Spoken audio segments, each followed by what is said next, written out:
capítulo 1, versículo 1. Livro de Daniel, livro do profeta Daniel, capítulo 1, versículo 1. Que diz assim: no ano terceiro do reinado de Jeoaquim, rei de Judá, Nabucodonosor, rei da Babilônia, veio a Jerusalém e a sitiou. O Senhor entregou nas mãos dele Jeoaquim, rei de Judá, e alguns dos utensílios da casa de Deus.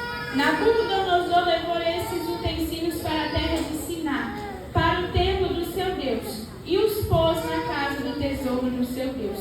Depois o rei ordenou a Aspenaz, chefe dos seus eunucos, que trouxesse alguns dos filhos de Israel, tanto da linhagem real como dos nobres, jovens sem defeito algum, de boa aparência, sábios, instruídos, versados no conhecimento, e que fossem competentes para servirem no palácio real.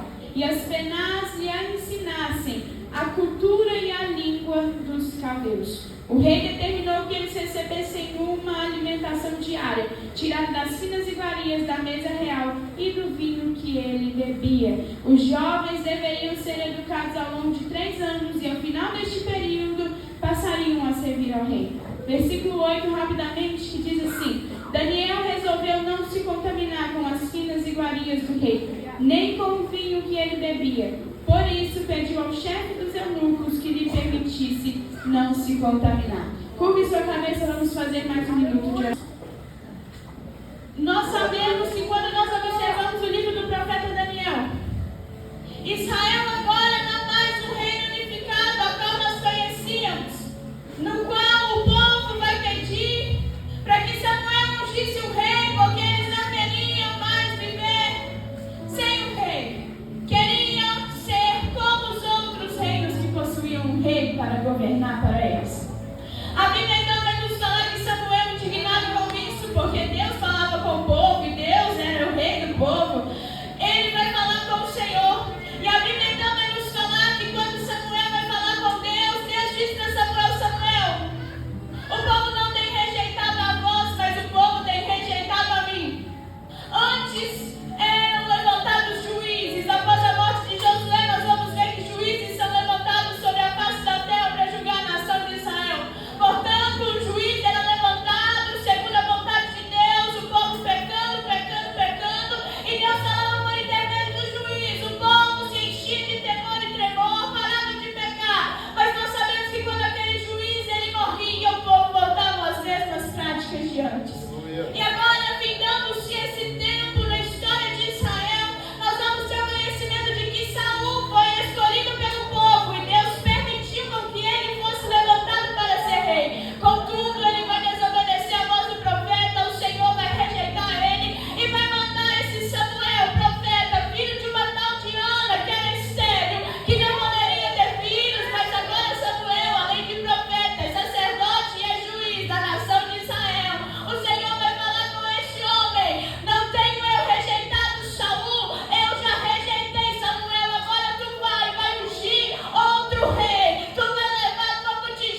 importa com a presença de Deus. Ainda tem Deus que quer trazer a presença de volta para Jerusalém, porque não era nem para ter saído. E nós sabemos então que o reinado de Davi vai ficar para Salomão, um homem muito sábio, a qual o Senhor concedeu a ele sabedoria e muitas riquezas. Entretanto, no seu reinado, Salomão vai começar a casar com mulheres estrangeiras. As mulheres estrangeiras a quais ele casava traziam para ele os presentes: ouro, prata. E aquela riqueza que ele estava acumulando trazia prosperidade para o reino. Porém, ele esqueceu do mandamento do Senhor lá atrás, no tempo de Moisés, no tempo de Josué. Não é para casar com mulher estranha. Não é para trazer para dentro da casa de Deus aquilo que não pertence a Israel.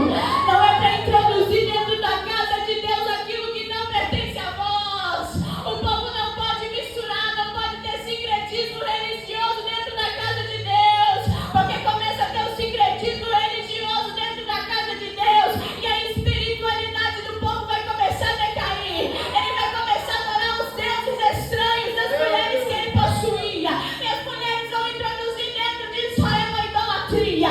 Contudo, ele começa a cobrar altos impostos da sociedade e o povo vai se revoltar. Quando Salomão morre, seu filho Roboão, ele vai pegar o trono de Israel. E quando Roboão assume o trono de Israel, nós sabemos que Jeroboão havia fugido, indo para o Egito, porque Salomão queria matá-lo. E quando Jeroboão estava voltando para o caminho, porque teve ouvido que Salomão havia morrido, e agora Roboão, o filho dele, estava reinando o povo de Israel, o profeta Aías vai se encontrar com esse tal de Jeroboão no caminho, e ele vai pegar o seu manto novinho e vai rasgar, e vão virar 12 peças daquele manto. A Bíblia vai nos falar aqui no livro de 1 Reis, aquele homem, aquele profeta de Deus vai olhar e falar assim para Jeroboão: ei Jeroboão, eis que vai vir uma divisão aí, eu estou vendo do teu lado 10 tribos, 10 pedaços de pano que simbolizam das 10 tribos dos filhos de Jacó, e do outro lado vai ficar 2, você vai dominar 10, e do outro lado vão ficar 2 que vão ser da linhagem real de Davi. Deus vai permitir a divisão, Jeroboão, e tudo vai estar na frente dela. E a Bíblia então vai nos falar que Roboão vai começar a descontentar o povo, porque ele era filho de Salomão, e ao invés de pegar os passos de seu pai, que eram errados, e consertar, o povo vai começar a se revoltar e vai dizer para ele: abaixa os tributos, porque nós não estamos aguentando pagar. Porque quando a espiritualidade do país está fraca, a fome chega, a economia vira um caos, porque não está na direção de Deus, e o povo começa a padecer necessidades. Meu Deus! E agora Roboão vai pegar as dicas e ele vai até os anciões. E chega com os anciões que davam conselhos a seu pai. E os anciões vão virar para ele e falar: Roboão, não faça igual ao seu pai. Abaixe os impostos, o povo vai começar a gostar de você. O povo vai começar a te obedecer, vai dar tudo certo. Porém, aquilo não era o que ele queria ouvir. E ele vai até os jovens, seus amigos, conselheiros, e os conselheiros vão dizer para ele: Roboão, não faz o que eles pedem, não. Se o seu pai for ruim, você vai ser pior. Se o seu pai cobrava o tributo, você vai cobrar em dobro, e o povo vai sofrer mais ainda. Eles têm que viver entre escorpiões, o povo tem que sofrer mesmo. E aí Roboão, ele dá ouvido àquilo que aqueles jovens falavam, porque era aquilo que agradava o coração dele. Ei, cuidado com aquilo que te falam que agrada o teu coração, porque nem sempre o que agrada o teu coração, o teu ego, é o que Deus quer falar conosco. Muitas das vezes é melhor nós aceitarmos uma repreensão que é dura e amarga como fel, do que aceitarmos o que é nosso igual meu, mas que profundamente irá estragar a nossa descendência, que vai contaminar a nossa vida para sempre, porque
profeta, porque Deus não deixa os seus filhos ser separados. Em toda a realidade de tempo, Deus vai levantar um profeta. E a Bíblia então vai nos falar que Aías vai predizer que Jeroboão iria falir, que o reino iria acabar. E a Bíblia então vai nos falar que quando a mulher de Jeroboão está chegando na porta, o profeta está dentro de casa, o Espírito Santo de Deus vai falar com o profeta: ei, profeta Aías, eis que está vindo aí a mulher de Jeroboão. Ela está disfarçada porque ela não quer que ninguém saiba que ela está vindo consultar o profeta. Ela está vindo disfarçada porque agora ela está com vergonha. A mulher de Jeroboão está vindo para te consultar. Ela está achando que vai te enganar. Então a mulher de Jeroboão está na porta. E aí está o grito de lá de dentro: ei, mulher de Jeroboão, eu sei que é você. Está disfarçada, mas Deus já me revelou. Ei, mulher de Jeroboão, Deus ainda fala. Deus ainda fala. Deus ainda fala.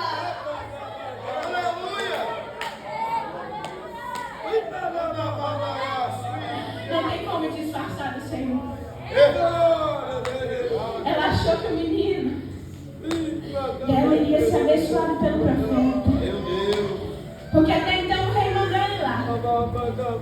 E ela sabia das consequências daquilo que ela tinha feito. Tem que enganar o profeta, vou dar uma disfarçadinha. Ninguém vai perceber, irmã Neuri, que eu troquei a roupinha. Ninguém vai perceber que eu estou indo lá, eu estou com véu para tampar. Ninguém vai perceber que eu estou tampando até o rosto, só está um olhinho do lado de fora. Ninguém vai saber que sou eu, mas Deus está lá dentro do quarto do profeta Aías falando: a mulher de Jeroboão está vindo aí. Pode falar tudo que eu mandar. Pode falar tudo que eu mandar, porque sou eu na tua vida, profeta Aías. Profeta Aías vai começar a falar que não tem jeito de esconder não, porque o meu Deus, o Cristo Jesus, o dono da igreja, tem olhos como que chamas de fogo que não se apagam. Os olhos dele não saem da nossa redor.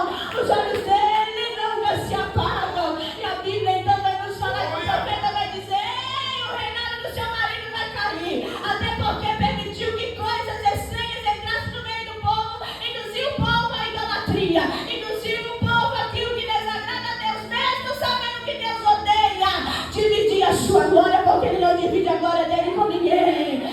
Mesmo sabendo dos riscos, mesmo sabendo que lá atrás ele foi escolhido, mas agora não tem mais jeito, caiu no erro. Não teve arrependimento. Porque está sendo pregado lá fora. Aqui não, que aqui não. Está sendo pregado em muitos lugares, em falsas doutrinas, em falsas igrejas. Presbítero Maurinho, que Deus é só amor. Que Ele vai te abraçar do jeitinho que você é. Vem, meu filho, pode vir. Deus vai te amar com seu disfarce, porque aqui está do jeitinho, mas lá fora está sem. Aqui está com a lã tampando a pele, mas lá fora tira a lã. Que tipo de homem é essa que não esconde a nudez?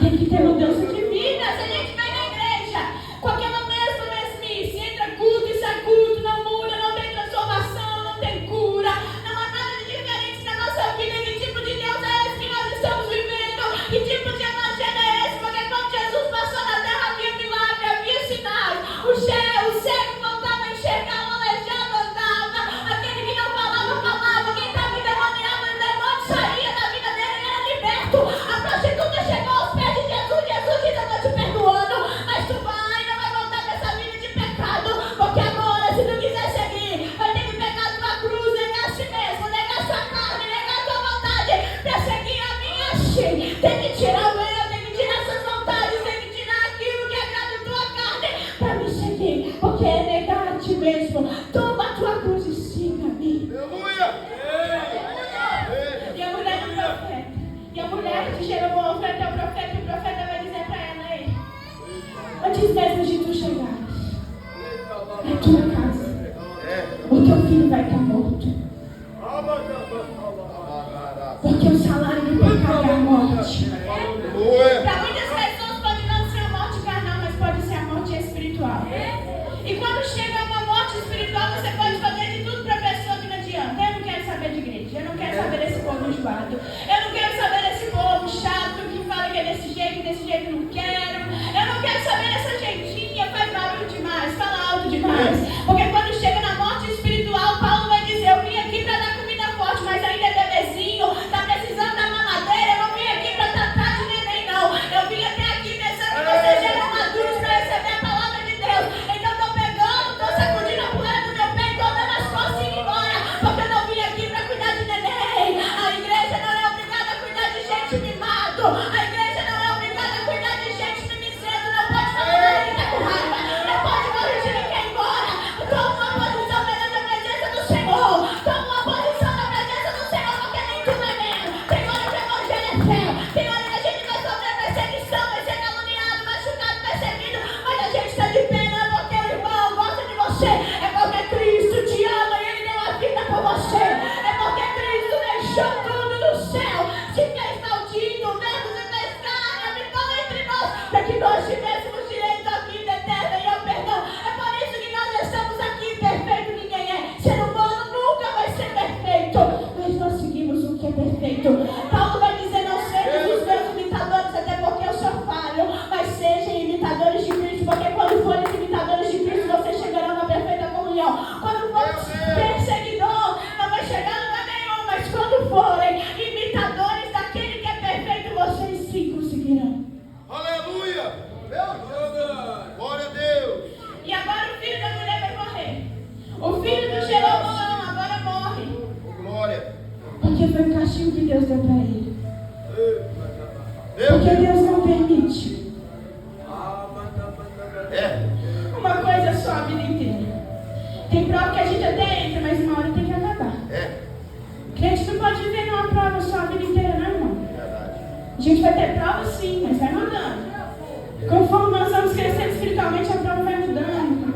Uma hora é nessa área, outra hora é nessa área. E agora a cobrança de Deus vai chegar até o reino do norte. A cobrança de Deus vai chegar até a casa de Jeroboão. E o reino dele vai cair. Nós sabemos então que vai entrar Acabe, Jezabel. Outro que permitiu a idolatria chegar dentro, na casa de Deus.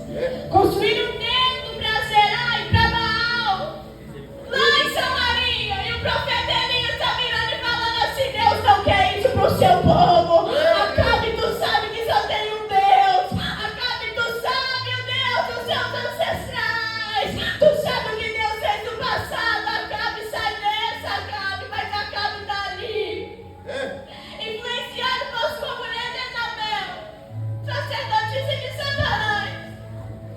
E Acabe está permitindo tudo que ele faz.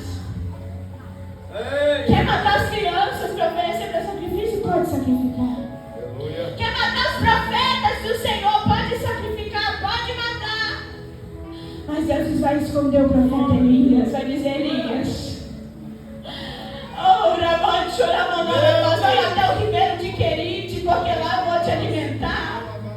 Até então o profeta Elias vai dizer por intermédio de Deus que não haveria chuva sobre aquela terra, até porque ele estava ali desafiando a autoridade dos deuses feitos de mão humana, porque eles achavam que Baal era o Deus da fertilidade, era o Deus que mandava provisão. Mas Elias está olhando para o céu falando: Senhor, prova que tu és o Deus em Israel, prova que só há um Deus e que a Será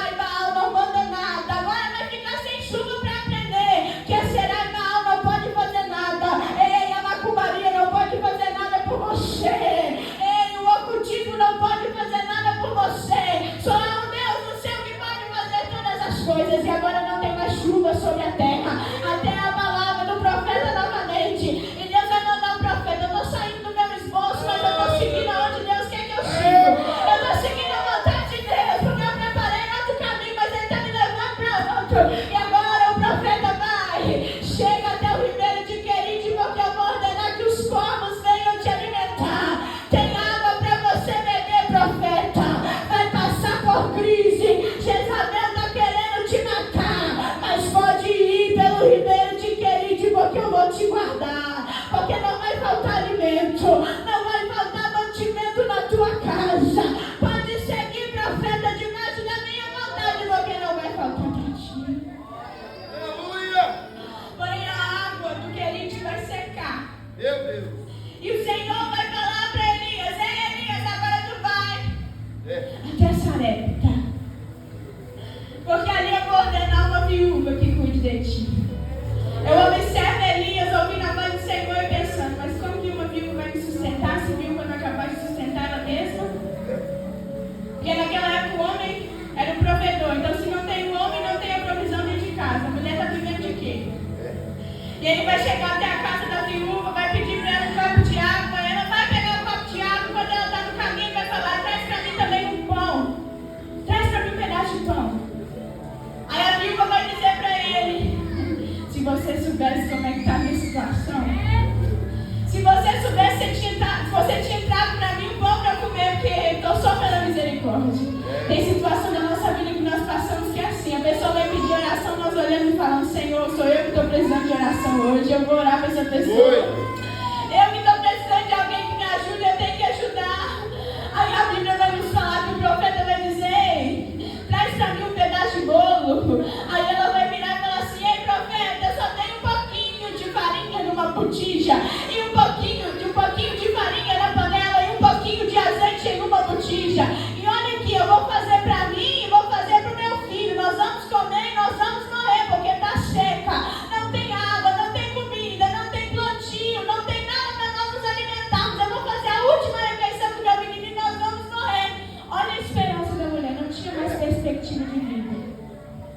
E o Elias vai dizer para ela assim: não preocupa não, faz primeiro para mim que não vai faltar nada para você. Faz primeiro para mim, porque não vai faltar farinha na panela e não vai faltar o azeite na botija, até que o Senhor mande chuva novamente sobre a face dessa terra. Faz primeiro que o profeta obedece a voz do Senhor, porque não vai faltar nada para você. Obedece primeiro a voz do Espírito Santo, porque Ele vai deixar.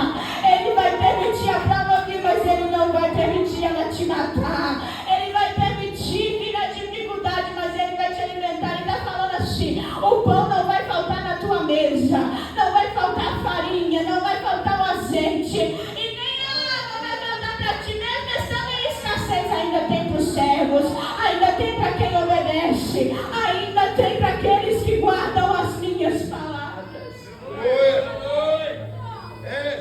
E a Bíblia então vai nos falar, adiantando um pouquinho, que a comida não vai faltar na casa da viúva, que não tinha mais perspectiva de vida. Mas Deus vai mandar o profeta seguir, porque o profeta não pode ficar um tempo só em um lugar só. Não vai ficar a vida inteira só naquela perspectiva, naquele local. O Senhor manda ele seguir. E a Bíblia então vai nos falar que ele manda chamar o Acabe. E ele vai mandar o Acabe trazer todos os sacerdotes de Aserá e todos os sacerdotes de Baal. E manda subir para o Monte Carmelo, porque lá vai acontecer algo diferenciado. A Bíblia então vai nos falar que vão vir os 850 sacerdotes. E Elias está olhando aquilo e ele vai começar a falar assim com os falsos sacerdotes: podem começar a clamar. Começa a clamar, porque hoje nós vamos ver quem é Deus em Israel. Nós vamos ver aquele que responder com fogo vai ser Deus em Israel. A Bíblia então vai nos falar que passou meio-dia e aquele povo está clamando. E Elias está de lá olhando, está lá no altar, e está tendo no altar o sacrifício, mas Baal e Aserá não está respondendo. E Elias está falando: clamem mais alto, porque eles não devem estar te escutando. E eles começam a se cortar, começam a derramar sangue, começam a gritar, a clamar, mas nada dos deuses dele responder. Então Elias vai chegar, e a primeira coisa que o profeta Elias vai fazer vai ser reparar o altar, porque em altar desconcertado o Espírito Santo de Deus não habita. Em altar de qualquer jeito o Espírito Santo não desce. A Bíblia então vai nos falar que ele manda trazer as pedras, as 12 pedras simbolizando as 12 tribos de Israel. Agora consertando o altar, ele vai fazer uma valeta em volta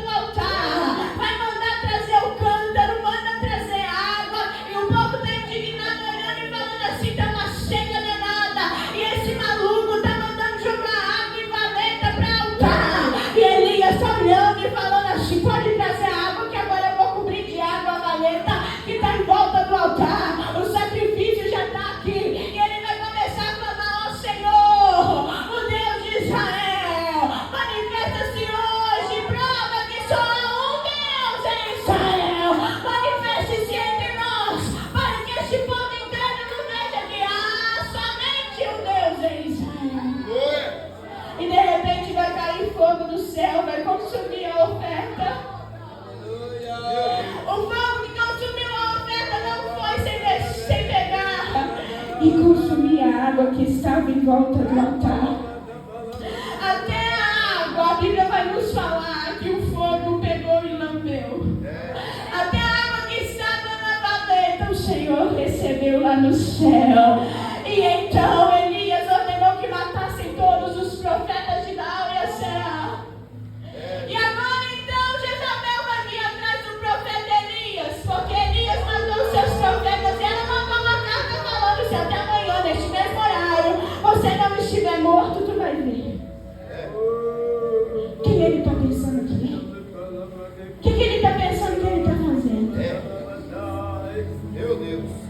E agora Elias vai fugir.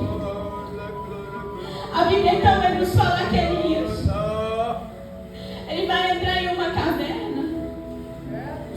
E a Bíblia então vai nos falar que dentro da caverna a voz do Espírito Santo vai descer na caverna e vai falar: ei, profeta, o que você está fazendo aqui? Elias, o que fazes dentro da caverna? Elias, o que está fazendo aqui? A palavra do Senhor vai nos falar que vai vir o terremoto, e o Senhor não estava no terremoto. A palavra do Senhor vai nos falar que vai vir então fogo, mas o Senhor não estava no fogo. Aleluia. E aonde estava Deus? Dentro da caverna, ele veio como uma brisa suave. Deus está entrando na vida de muitas pessoas aqui hoje como uma brisa suave. Aleluia. Ei, profeta, ainda conhece a minha voz. Eu não sei qual foi a situação que tu passou. Eu não sei qual foi a perseguição que tu enfrentou. Eu não sei qual foi o enviado do diabo que se levantou contra a sua vida. Mas Deus me trouxe aqui para te dizer que profeta não pode ficar dentro de caverna. Caverna não é lugar para profeta. Caverna não é lugar de homem e de mulher de Deus. Sai da caverna, profeta, porque eu ainda tenho obra com você. Eu ainda tenho obra com você, profeta. Sai da caverna, Elias, porque eu ainda vou te usar. Ainda vai ungir Eliseu para ser o seu sucessor. A unção vai ser transferida, porque eu vou te levar numa carruagem de fogo, mas eu vou deixar um sucessor no teu lugar.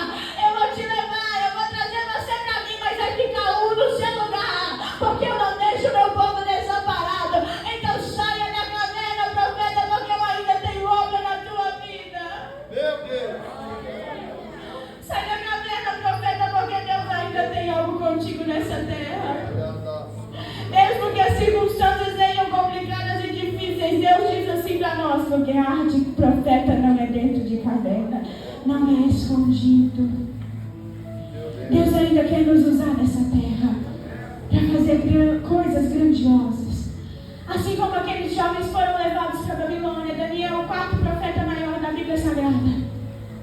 A Bíblia vai nos falar que Nabucodonosor vai sitiar a cidade 3 vezes. E na terceira vez ele vai começar a levar 3 remessas. Na primeira remessa ele vai levar 10.000 pessoas que eram aptas para servir no palácio porque eram ricos. Era uma linhagem real. E Nabucodonosor ele vai sitiar o 3º ano do reinado do rei Jeoaquim. E a Bíblia então vai nos falar que aquele homem ele vai achar que está com o controle de todas as coisas, porque ele vai levar o povo era de Deus. Agora Deus está permitindo ele levar o povo para a Babilônia. O que significa Babilônia? Significa confusão, significa coisa confusa.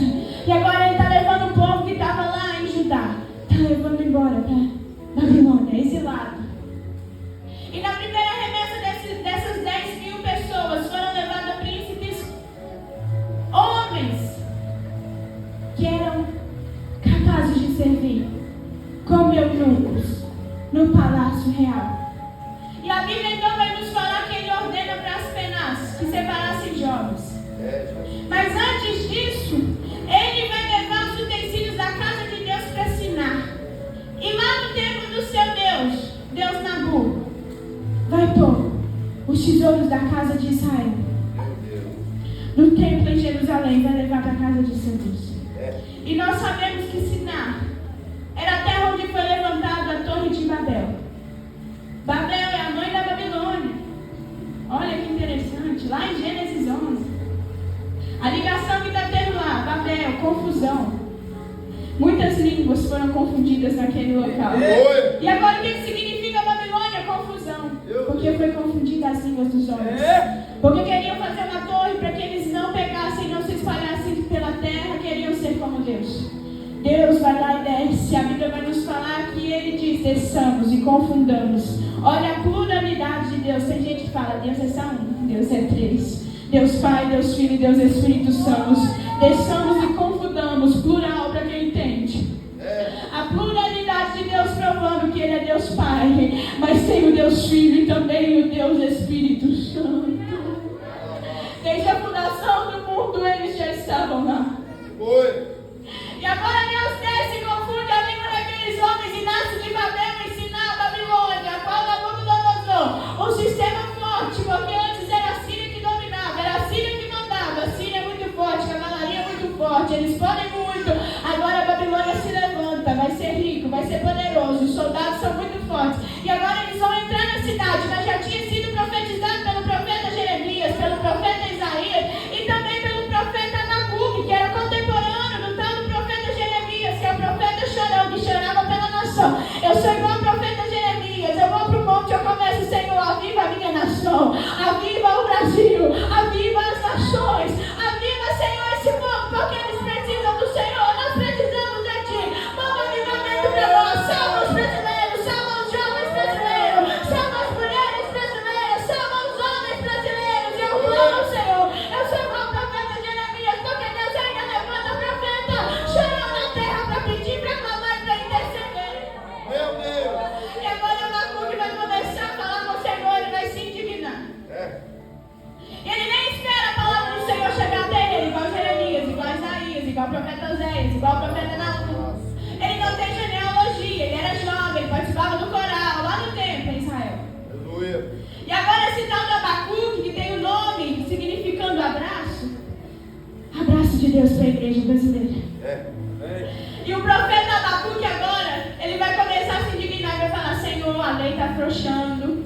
O que está acontecendo no meio do cenário? O povo está pecando, e o Senhor não está fazendo nada. Ele vai se indignar, porque tem hora que a gente se indigna, a gente começa a falar com Deus: Senhor, o Senhor não está vendo essa injustiça que está acontecendo? E Deus está olhando no céu e falando: calma, Abacuque, que eu estou vendo tudo. A lei não está afrouxando, não, é o povo que está frouxo. A lei não está mudando, não, é o povo que parou de obedecer, Abacuque. A idolatria chegou dentro da casa de Deus, eu sei, Abacuque, mas fica tranquilo que eu vou pegar por um. A imoralidade sexual entrou dentro do tempo, pode ficar tranquilo que eu vou pegar por um. A lascívia entrou dentro do povo de Deus, pode ficar tranquilo que eu vou pegar por um. A fofoca, disse-me disse, a calúnia entrou dentro do meio do povo de Deus, pode ficar tranquilo, Abacuque, eu vou pegar cada um. Porque a lei não se afrouxou, a lei ainda é a mesma. A lei ainda está aí para nós obedecermos. E o cenário político também era corrupto. O Abacuque vai se queixando da corrupção, a pobreza, o povo está morrendo, o povo está com fome e ninguém faz nada. Aí o Senhor vai dizer para Abacuque: eu vou permitir os caldeus virem, os caldeus vão julgar o povo. Aí Abacuque vai pegar e vai falar assim: epa, caldeu está vindo para julgar a minha nação, mas que povo é esse que é pior que nós? Como que eles vão vir nos julgar? E ele vai subir até o monte, e ele vai subir ao monte mais alto, que era a torre de vigia, e ele vai clamar o Senhor e vai falar: Senhor, como pode a justiça ainda acontecer? Porque o povo sangrento, cruel e ruim vai vir nos julgar. E o Senhor diz assim: não preocupa não, Abacuque, eu vou usar a Babilônia. Vocês vão até para a Babilônia, os caldeus vão vir buscar vocês, mas sou eu o Deus que vou pegar a vara e vou quebrar a vara, porque eu vou mandar os 5 ais sobre a vida deles. Eu vou quebrar a Babilônia. O Senhor está falando para nós que Ele vai quebrar esse sistema corrompido dos altares brasileiros. Deus vai acabar com essa meninice que está acontecendo no cenário nacional, porque Ele é o Deus que segura o cetro de justiça e nos seus olhos Ele não deixa passar nada. E agora a Babilônia vai vir, vai levar o povo, a primeira rebelde, 10.000. E as penas, então, vai ser ordenado pelo rei. Ele vai falar: eu quero jovens que sejam capazes. Tem que ser da linhagem de Judá, porque ele sabia que o povo que era de Judá era diferente. Nabucodonosor servia a outros deuses, mas ele sabia que os filhos dos crentes eram diferentes. Ele sabia que aos 6 anos de idade o jovem aprendia a ler, já decorava a Torá inteira, sabia todas as leis de Deus. Os menininhos já cresciam sabendo ler. Os menininhos já eram instruídos dentro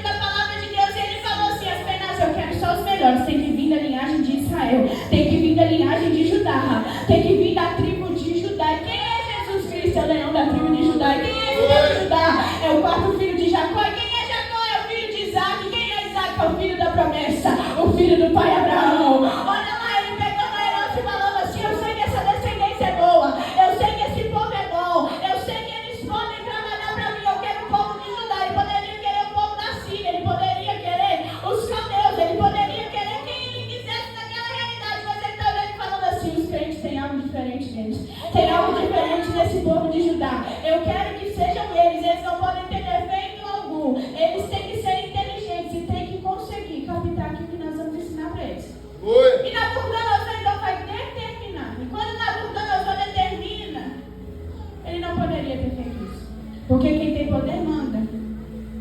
Mas só Deus pode determinar. Só Deus pode determinar.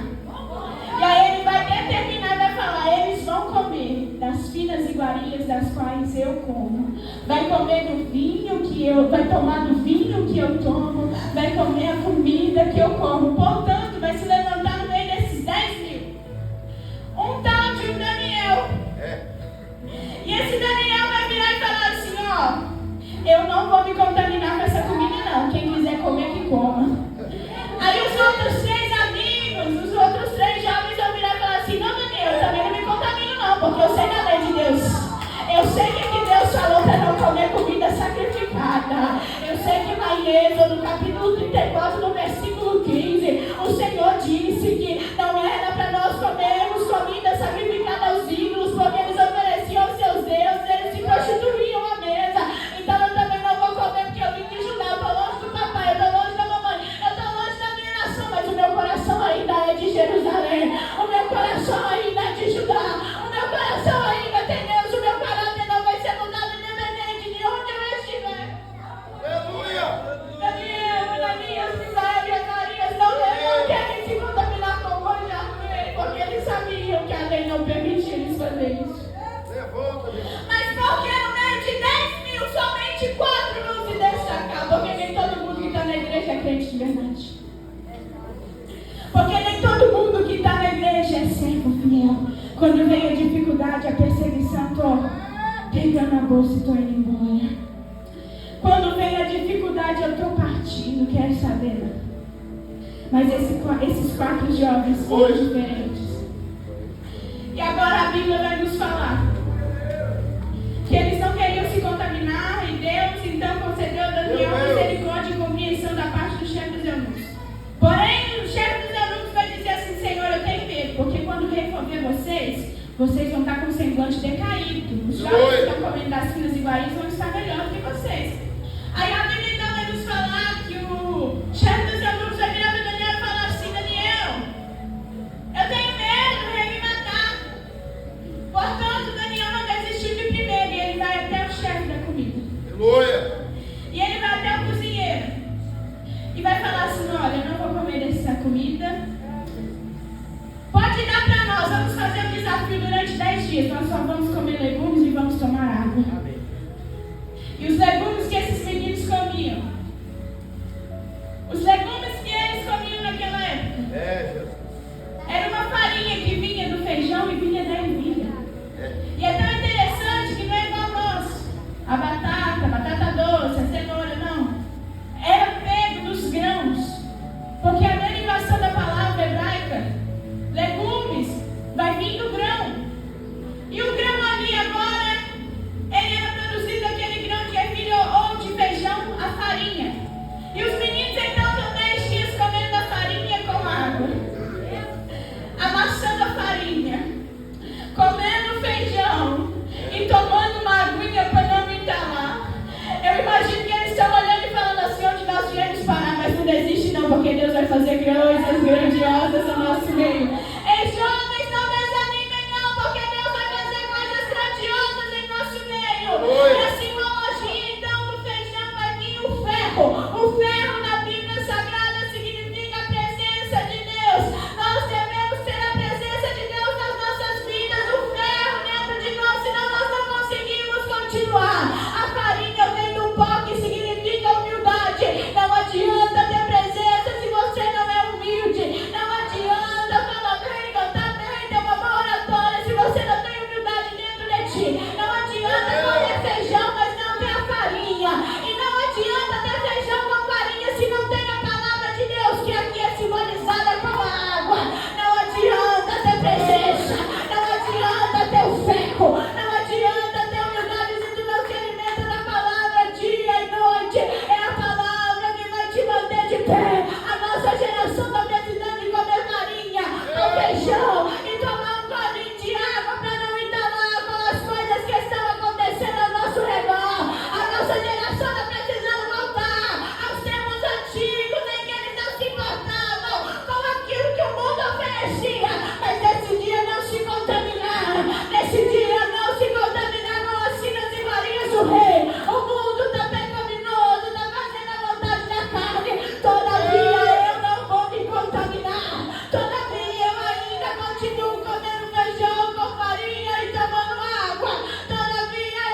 vai dizer assim, opa, tem alguma coisa diferente. Tem alguma coisa diferente, porque o semblante deles está melhor do que o semblante dos meninos que estavam comendo da mesa do rei. O semblante dos meninos está diferente. Tem algo diferente nesses meninos. E então, durante um período de 3 anos, todos os jovens escolhidos da linhagem de Judá vão começar a comer feijão, vão começar a comer farinha e vão começar a tomar água. Jejum de 3 anos, a mesma refeição todos os dias. Porque não pode faltar na igreja brasileira. A gente não pode deixar faltar a presença de Deus. Não pode fugir do nosso meio a humildade, porque senão a gente cai com a soberba que entra no nosso coração. E não pode faltar na igreja brasileira a palavra, porque é ela que nos mantém de pé. Não pode faltar a palavra que vem do céu, porque a última palavra ainda é de Deus. E agora esses meninos estão na Babilônia. Além de ser mudado o cardápio, levou para outro local, querem mudar o nome. Daniel agora não é mais Daniel. Nabucodonosor vai falar Aspenaz. Filho de crente tem nome de crente. Filho de crente tem o nome que louva o Deus deles lá. Então a gente vai tentar trocar para ver se muda a identidade deles. Vamos entrar no âmbito agora que nós vamos mudar a identidade. Não é isso que está acontecendo lá fora? Vamos mudar a identidade da criança. Não é fêmea, não vai ser mais menina nem menino. É neutro. Não, agora não. Não vamos instalar nada disso agora não. Vamos mudar a identidade. É isso que o mundo está fazendo lá fora. Daniel significa Deus é juiz. Aí Nabucodonosor vai falar assim, dentro da Babilônia, agora vai ser Beltassar. O Deus do rei vai livrar ele. Deus não é burro, né? Agora o rei vai falar assim, Ananias, que significa Javé é amor, simbolizando ao Deus de Israel. Nós vamos colocar o nome dele de Sadraque, que significa iluminado pelo Deus Sol. Porque agora ele não é mais Javé amor, agora ele vai ser iluminado pelo Deus Sol. Aí ele vai para Misael, que significa quem é como Deus. Aí Nabucodonosor vai ficar furioso e falar assim, eu não quero ser adorado. Coloca o nome dele de Mesaque, que significa quem é como Vênus. Aí vai chegar no Azarias, que significa Deus ajuda, Deus dá o auxílio. E vai dizer assim, vamos chamar ele de Abignego, que é servo do nego, Deus, que é Deus da Babilônia. Vamos tentar trocar a identidade desses meninos. Portanto, a identidade deles não vai ser mudada. Porque quem tem identidade em Cristo pode mudar teu nome, pode mudar a tua nacionalidade, pode mudar a comida que tu come, mas não muda a essência, o caráter de adorador que tem dentro de ti. Não vai mudar o caráter de adorador que existe dentro de você. Podem mudar a sua realidade, querer tocar no teu íntimo, mas Deus diz assim, ainda tem uma geração que é eleita, que é escolhida, que a Babilônia pode vir, pode tentar levar, pode tentar mudar a identidade, mas a identidade está tão firme em mim, que eles podem mudar o nome, mas continua sendo fiel, continua sendo servo, continua sendo escolhido de Deus, continua tendo temor em meio ao mundo em que muitos não têm mais temor de Deus, não tem temor, não tem mais a vigilância, não tem mais a santificação, ainda tem